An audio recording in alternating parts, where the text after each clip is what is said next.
now give the floor to His Excellency Saleumxay Kommasith, Minister for Foreign Affairs of the Laos People's Democratic Republic.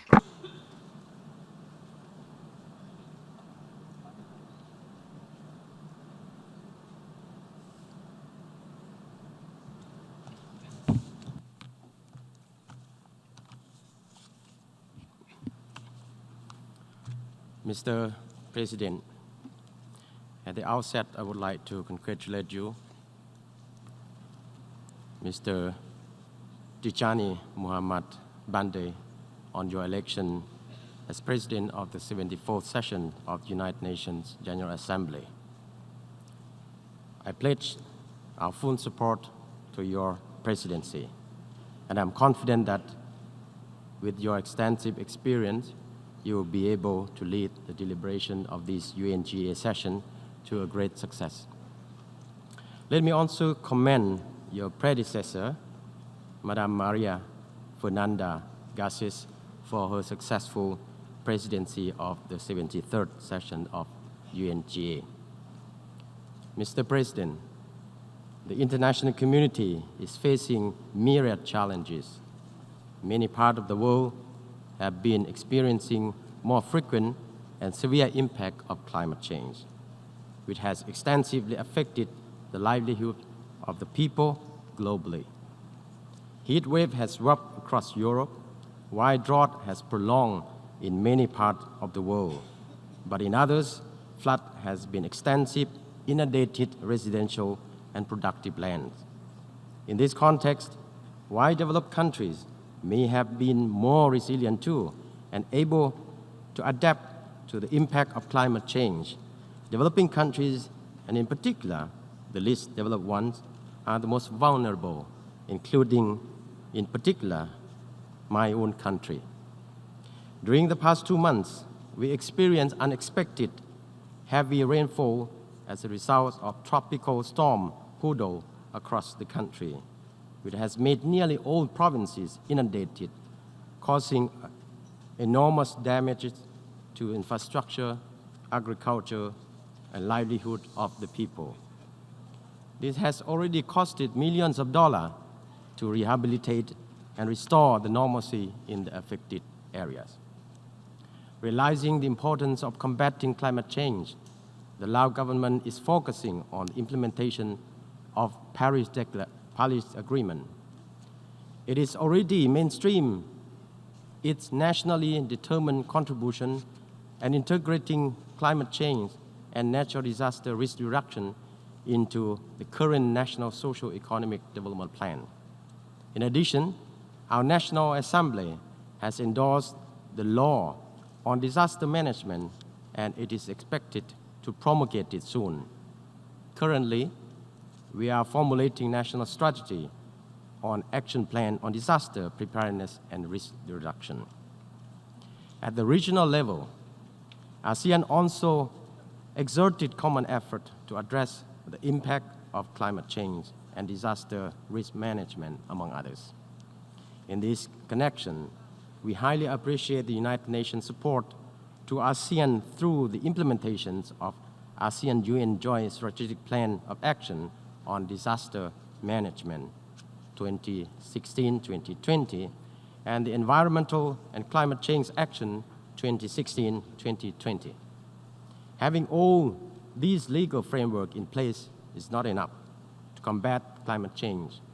Full and effective implementation of this instrument is the key, yet it would require joint effort at both national and international level to ensure such full and effective implementation. In this regard, as we commit ourselves at the national level, we would like to call upon the developed countries and all development partners to honor the commitment in contributing $100 billion per year to support the developing countries' mitigation and adaptation needs. Mr. President, peace and security is another important pillar that the international community must consolidate. We are fully aware that without peace, development cannot take root, human rights cannot be upheld. This is the core objective and a solid foundation of the United Nations when it was founded. Since its inception, the United Nations has made significant achievement in many fronts, making significant contribution to the maintenance and promotion of global peace and security. This has created conducive environment for countries and regions around the world to make socio-economic development progress, thereby lifting millions of people out of poverty. In this respect, multilateralism and enhancement of regional and international cooperation remain significant relevant. Therefore, the reform of the United Nations and other international organizations, including the international financial institutions, should be carried out in an inclusive, open, transparent, predictable, and democratic manner with a view to addressing regional and global inequality and challenges. Otherwise, our journey to eradicate poverty and narrowing development gap within and among countries will remain an uphill task. Against this backdrop, we welcome the operationalization of the repositioning of the United Nations Development System so it can respond effectively to addressing the development needs and priority of member states, in particular, attention to countries in special situations, namely LDCs, LLDC, and SEEDs, so they can deal with pressing vulnerability and external shocks. The Lao PDR also continue to support the effort of international community to achieve disarmament and non-proliferation. Therefore, the Lao government has ratified the Treaty on Prohibition of Nuclear Weapons. Furthermore, we welcome the commemoration of the International Day of the Total Elimination of Nuclear Weapons held 2 days ago here in the UN. In the past few years, coupled with existing challenges such as conflict, terrorism, poverty, pandemics, climate change, disaster, and trade friction, we have seen increasing confrontation and tension. This has threatened international peace and security and eroded development gains. Therefore, we call for a strong political will and general commitment to strengthen multilateralism by adhering to the United Nations Charter and principle of international law, in particular, the principle of sovereign equality of states, independence, territorial integrity, non-interference in internal affairs. We believe that this is the best and only pathway to respond to and overcome the existing emerging challenges.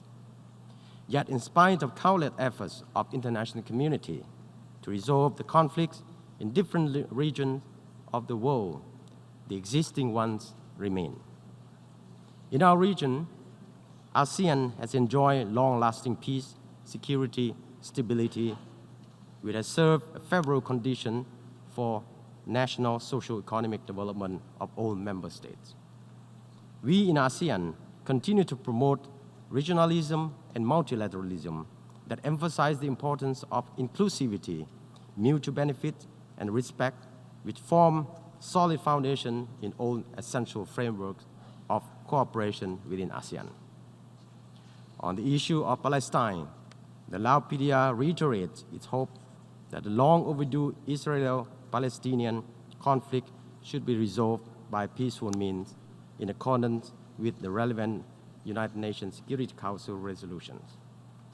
The application of unilateral measures with extraterritorial implication is not only contrary to the principle of the Charter of the United Nations and international law, but it also hampers the national development of other countries. In this regard, my delegation once again calls on the lifting of the embargo on the Republic of Cuba so these sovereign countries and its people can enjoy freedom to participate in economic and trade relations with other countries in accordance with international law.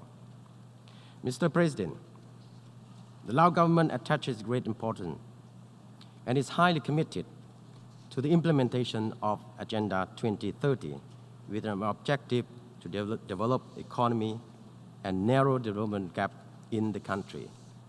Despite various policy measures being undertaken, the progress remains slow as a result of capacity limitation and funding constraint, and development gap persists, especially between urban and remote rural areas. In this regard, regional and sub-regional development plans tailored to react to actual needs of people at the provincial and district levels are needed in order to deliver basic social services to the local population, especially in education, healthcare, income opportunity, enhancing market access for agricultural produce, and improving livelihood of the rural people. To finance the said national development plans and strategies, we have mobilized resources required from all sources available, undertaking initiatives to promote domestic investment and attract high-quality FDI, tax reform, diversifying economy, and promote public-private partnership in order to finance our national development agenda. In conclusion, Mr. President, we firmly believe that in addition to national ownership and leadership, the scale-up of global partnership is needed to accelerate progress towards the effective implementation of development agenda, such as 2030 Agenda, Addis Ababa Action Agenda, Paris Agreement on Climate Change, POA for groups of countries in special situations with an ultimate objective of transforming our world into a healthy planet so all mankind can live in peace and prosperity. On this note, I would like to take this opportunity to commend the successful deliberations of the first high-level SDG Summit and other high-level events organized at the margin of the UNGA this year, which would provide strong recommendations and inputs for the realizations of common ambitious sustainable development agenda and its lofty goals. The Lao PDR stands ready to work closely with all member states and other stakeholders towards a secure and prosperous world so that the present and future generation can live in peace, harmony, and development. Mr. President, before I end my remark, allow me to seize this opportunity to announce that the Lao PDR has decided to present its candidature for the membership of the United Nations Economic and Social Culture, or ECOSOC, for the term 2023-2025.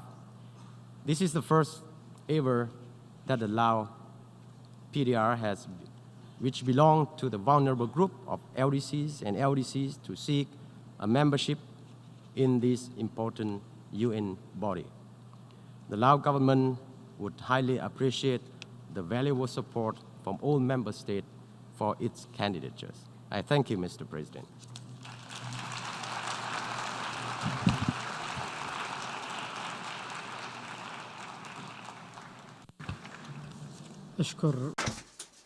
I thank His Excellency the Minister for Foreign Affairs of the Lao People's Democratic Republic,